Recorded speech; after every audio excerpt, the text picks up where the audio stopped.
In the city of Brooklane, there was a butcher named Mr. Harris.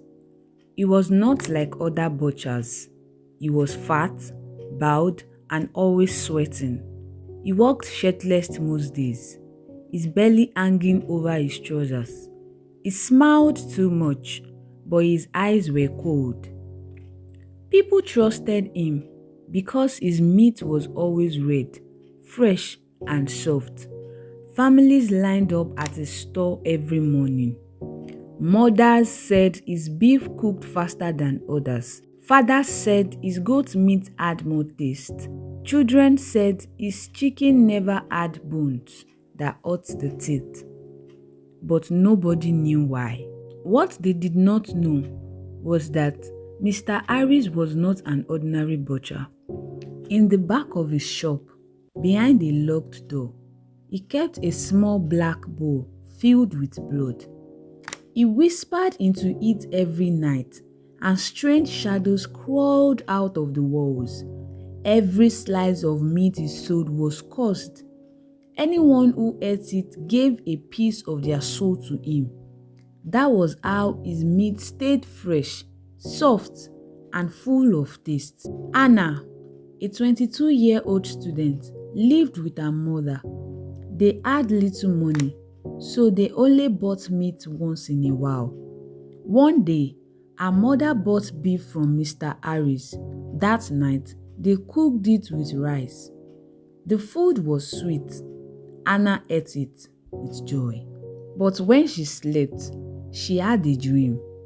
In the dream, she was standing in the middle of a dark field. She saw Mr. Harris there, shirtless, holding a knife. Around him were many people screaming, their faces pale. They looked like shadows, crying for help. Anna woke up sweating. She told her mother, but her mother laughed and said it was just a dream. The next week, Anna's mother fell sick. She grew weaker each day. Doctors found nothing wrong. She cried from pain, but her body had no wounds. Within 2 months, she died in her sleep. Anna was broken. She could not explain why her mother's life ended so fast. But deep inside, she remembered the dream. She remembered the butcher. Anna tried to stay away from Mr. Harris' meat, but life in Brooklyn was hard. Other butchers' meat was expensive and not so good. Her boyfriend, Daniel, once surprised her with meat from Harris. "Stop worrying," he said. "Everybody buys from him. Your mother's death had nothing to do with him." Anna cried, but ate. She had no choice. The food was sweet again. That night, she dreamed again. This time, she saw her mother. Her mother's face was pale. Her lips were dry.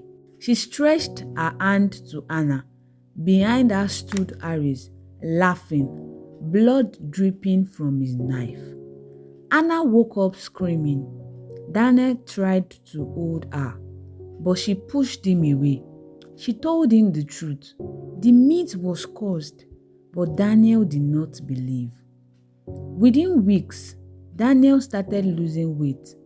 His eyes sank into his skull.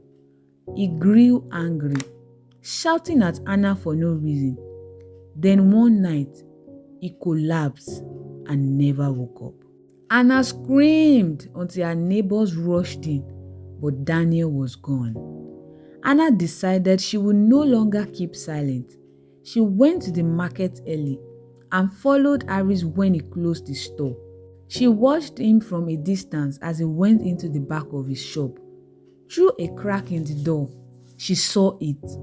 The black bowl of blood, the shadows crawling on the wall, Harris whispering strange words, and beside him, a woman's hand on the table, not animal meat. She covered her mouth to stop herself from crying out. It was true. He was killing people, cutting them, mixing their flesh with animal meat, and selling it. The dark magic was in the blood. That night, Anna could not sleep. She knew nobody would believe her if she told them. Harris had lived in Brooklyn for years, and people trusted him. But she also knew she could not keep quiet. Anna decided to expose him. She went back to his store, pretending to buy. Harris smiled, his belly shaking.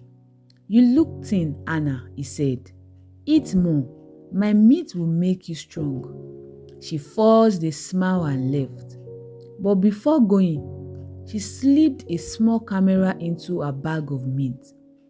That night, she cooked it not to eat, but to record. As the meat boiled, the camera captured something horrifying. Dark smoke rising from the pot, forming human faces crying out for help. Anna uploaded the video online. At first, people laughed, but then more people recorded the same thing. Soon, the whole city was talking. One night, the police stormed Harry's shop. They broke open the secret room, and what they found made even the hardest officers cry. Dozens of human bones stacked in the corner, a black bowl filled with fresh blood, pieces of human flesh mixed with goat and cow meat. The city went silent. Mothers wept, fathers cursed, children screamed. Harris was dragged out shirtless, sweating, still smiling. He did not beg. He only said, "You have eaten me. You are mine forever." Anna thought it was over, but the nightmares did not stop. She still saw her mother, still saw Daniel, still saw Harris smiling in the dark. The city tried to forget. The shop was burned down. The bones were buried. Harris was taken away. But those who had eaten his meat began to change. Some grew sick. Some lost their minds. Some died in their sleep. And Anna? She stood by her window every night, watching the street. She swore she could still hear him, whispering in the dark, "The meat is never wasted. The souls are never free."